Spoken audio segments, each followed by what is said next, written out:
जब भी आप कोई भी सूट फाइल कर रहे हैं तो इस बात का जरूर ध्यान रखें कि आपको जो रिलीफ चाहिए क्या वही रिलीफ आप सीख कर रहे हैं। मीन्स आपका जो भी प्रेयर है वो बहुत स्पेसिफिक होना चाहिए।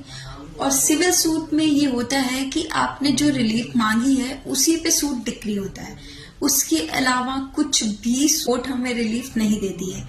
तो ये हमें ध्यान रखना पड़ेगा कि जो हम चाहते हैं क्या वो हम मांग रहे हैं, उसी के अकॉर्डिंग हम कोर्ट फी पे करते हैं। लेकिन कोर्ट फी से बचने के लिए हम क्या करते हैं, अपनी रिलीफ को मोल्ड कर देते हैं।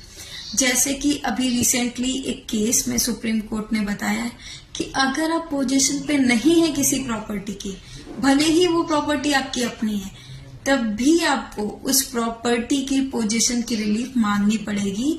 आप ये नहीं सोच सकते हैं कि इंजंक्शन के साथ आपको पोजीशन मिल जाएगा।